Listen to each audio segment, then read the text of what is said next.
preface this discussion by saying that the capital improvement plan you have before you today does not include any Lake Worth 2020 projects. And it's staff's intent that, depending on the outcome of the election on the 26th, we will either bring forward changes to this plan that reflect, if the vote is yes, that reflect Lake Worth 2020.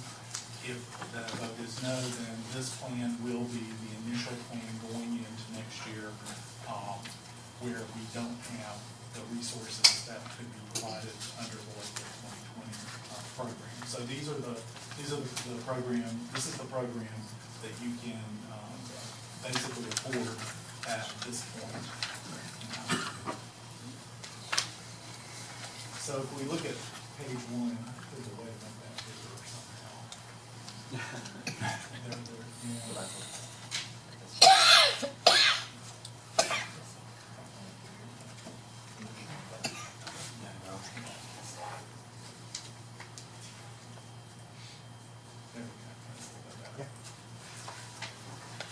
So if you look at the first page of the first 6 pages of this that you have before you are in the individual projects laid out by department, by what would happen in each fiscal year over the next 5 fiscal years. And then the last couple of pages of the 6 pages are summaries about where the dollars are supposed to come from and what departments are involved and so on and so forth. So I think probably the sort of way to do this is that in the first portion of this, we're talking about the streets and road improvement program. And fiscal year 2015, which of course is the year that we are talking about, we're looking at being able to do just a couple of projects.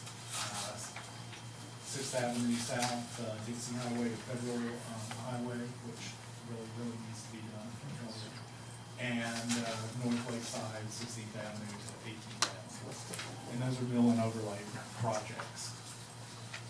In fiscal 16, 17, and 18, and 19, there are other projects there that you can see what sections of roads that we're talking about. And I think Jamie can probably answer any questions you may have on those. If you'd like, we can go through the whole thing real quickly, and if you have any questions, we can come back to them. Okay, sounds good. Okay. The next has to do with facilities management.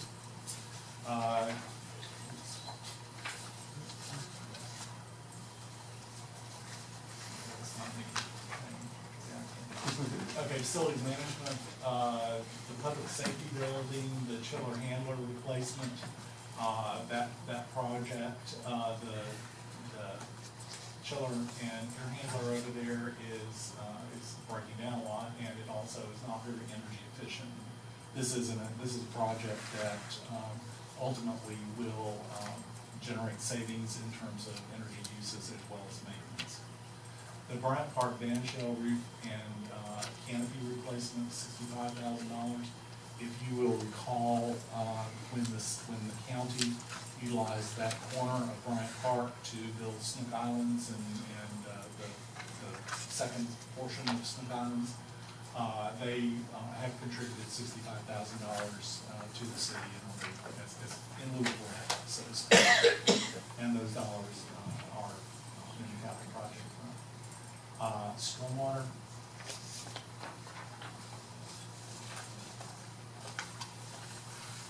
Not proposing any stormwater projects for 2015.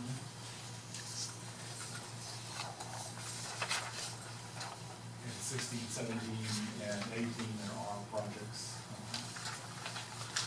The garage, there are fleet replacement. There you can see the dollars we talked about in the garage fund. $3,000 for some of the fleet, $325 for local sewer, some of the water vehicles, also some electric vehicles that are shown in the electric portion. Park of Commerce, this is, there are 3 sections costs in here. There's $2 million for electrical work along the roadways. There's another $1 million worth of construction within those roadway projects, and $350,000 for land acquisition.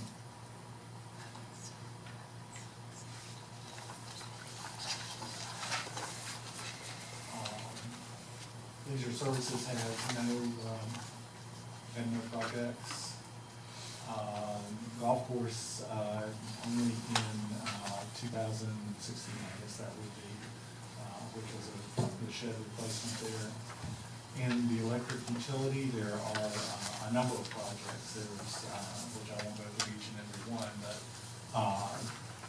as you can see, a couple on this page and then on the next, there's system relays upgrades, tie lines,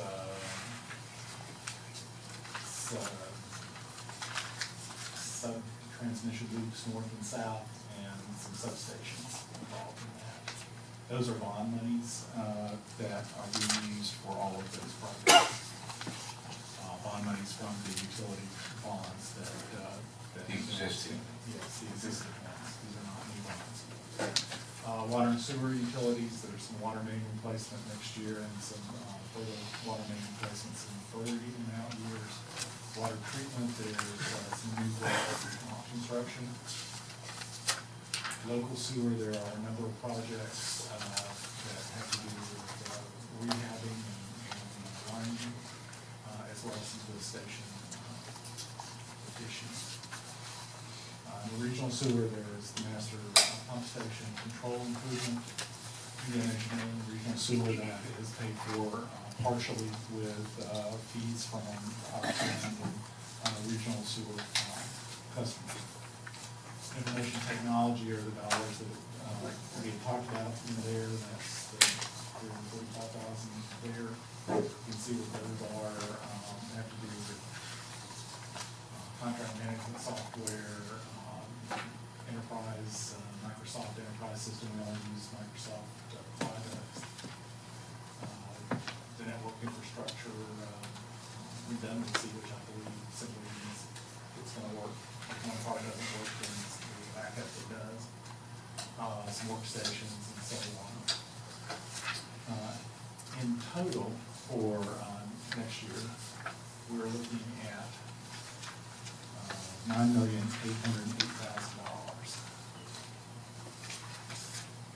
for next year. $45 million over the 5-year program with a lot of similar costs in out years. If you go to the last 2 pages, it shows you where the money is coming from. The departments that are involved in it. I guess let's go to page 6, which is really the which is the funding sources. There we go. So available bond proceeds, again, those are all electric bond proceeds. Capital Improvement Fund, which has $495,000 in there. Another $150 out of the electric fund, so that's an ongoing amount from generated via the current year's fees. The Fleet and Garage Fund, there's $1 million worth of federal grants. That's part of the Heart of Commerce funding that we talked about, those programs.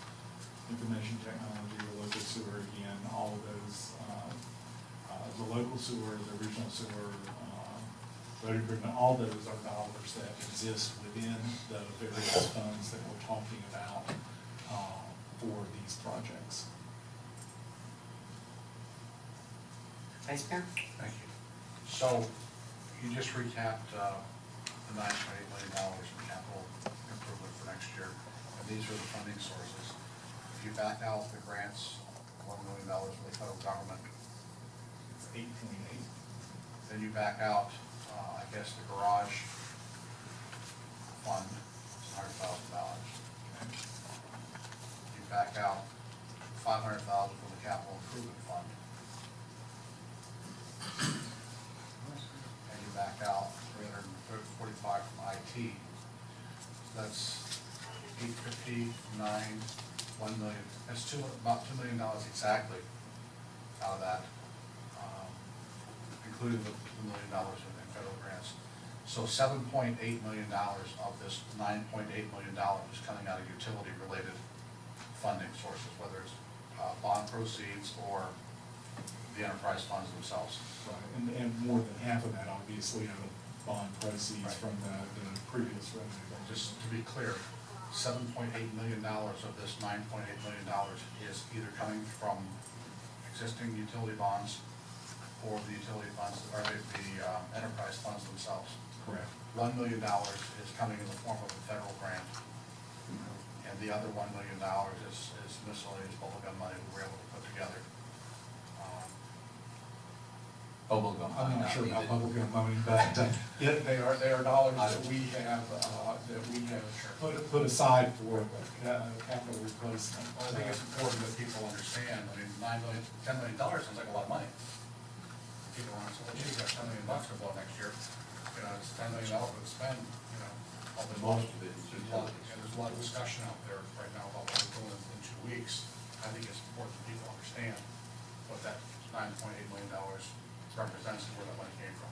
And Jamie, where did the projects that are on, under street maintenance, how did those projects get chosen to be on this?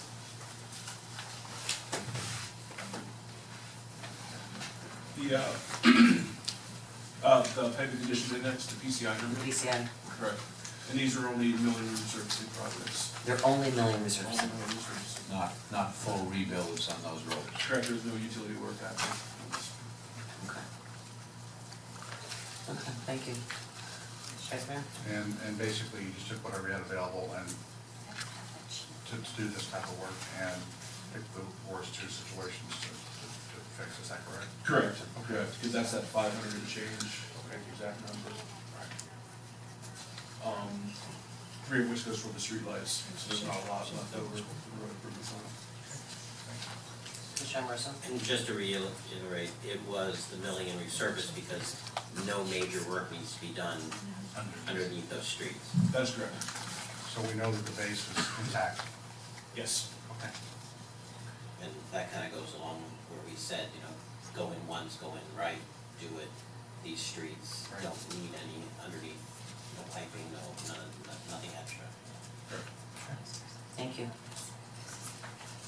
Okey-dokey.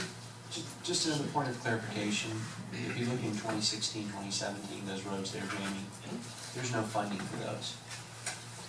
Just wanted to be clear, we use a 5-year, it's a planning tool. Ideally, we would be able to do these out. So I don't want you to get the impression that all we would do is take those out years and if there's no money, we bump it. So the only cash that's available. Commissioner, Vice Mayor, go ahead. Everyone remember, just try to, one I person. have difficulty remembering. I know we've had some time off, but let's just remember one person at a time. Go ahead, Vice Mayor.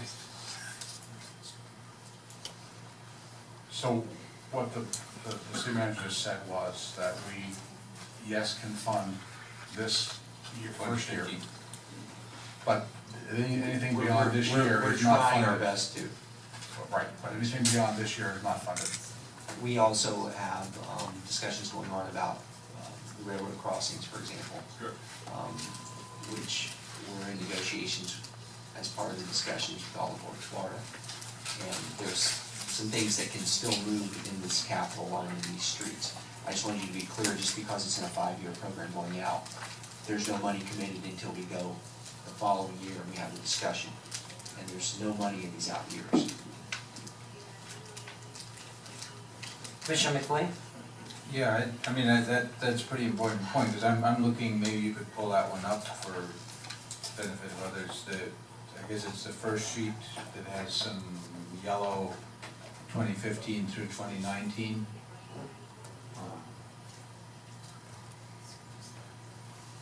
Yeah, that one. I think that one. Yeah. And city manager, presumably that applies not only to the street maintenance work, the A category, but also to the C, stormwater. Same deal that although we have some things lined up that need doing, 2016 out, we don't actually have any money to pay for that. Yes, sir, and the purpose behind the 5-year projections on budgeting is always about putting out there what the need is, what we should be doing. And it's not unique to Lake Worth. I mean, you always hear about the famous 5-year plan at FDOT that gets bumped, or the county road building. The same thing here, there's no money in these out years. In the utility funds, it's a different story. Right. But just so we all Just general- understand. Yes, sir. This is a nice idea, but unless, Jamie's showing you based on the pavement condition index, the rankings of the roads. We should be good. We should be to exactly, catch up, yeah, that's, but there's no money associated with these, so. and again, for everybody to understand, this is all independent of the Lake Worth 2020. Correct, Yes. correct. That pavement condition indexing as a prioritization of projects is not related to the funding source. That's Right, what, that's, it it's what it is, is what it is, it's based on the study, unfortunately. unfortunately. All right, thank you. Thank you. Madam Mayor, that concludes what we had prepared for this evening. We will be seeing you again on the 25th of this month, and at that point, we will be going over the entire city budget. It's a recap of everything, It right? is a recap and also a redo, in many cases, of stuff that you have seen before. So, for example, when you started looking at the general fund some months ago, it was not balanced, and not balanced by a lot. We hope that when we bring it back to you in 2 weeks, that it will be balanced, or will be very close to balanced without using too much in the way of additional fund balance. So Excellent. that's all right, we're working on that dramatically, as a matter of fact. So, and we'll be bringing back each and every fund for your review during that 25th workshop. Also at that workshop, there'll be a discussion of the electric utility, and your electric rate consultant will be here at that time too. So, we'll have a full Ready to change the clothes and all. Yeah. I'm glad to answer any questions you have. I think also, I want you to know that we are reprojecting the current year. And we believe that is based on our projections to this point, that things are not as bad as you thought they were. That doesn't mean I think what he's But that's saying is good we're news, ending the current year probably better than we originally anticipated. The projections for next year's shortfall that we're grappling with in the budget process is still a difficult number for us, so there's a little bit of silver lining. If you recall, the current year's budget started out with a use of fund balance of about $900,000. So it's potential use. We don't believe that by the end of this year, we're going to use all of that. Okay. Commissioner Boyd? I wanted to pick up a little bit on what you mentioned, Steve, for the meeting of the 25th. Could you put some numbers on it? You mentioned that at sort of, I guess, the start of the 2015 budget process, it was looking like we had a pretty noticeable shortfall that we'd either have to pull in reserves or not. And your goal is to try and balance things Or at least reduce that. as close as you can. And my concern that I'm guessing there may be others that have it is as, you know, obviously we want to try and match our expenses to our income, but at the same time, we're also trying to provide a reasonable, which is a very loose definition, a reasonable amount of services to our residents. Can you give us any sense of what kinds of reductions are likely to happen in, We will go over that At that time, because it's still being discussed. yeah, Okay. There's many trips to the blue room. what's that? There's many trips to the blue room. That's my office. All right, thank you very much, guys. Appreciate it. Thank you. We'll see you on the 25th. Yes, ma'am. All right, I'll entertain a motion to adjourn. So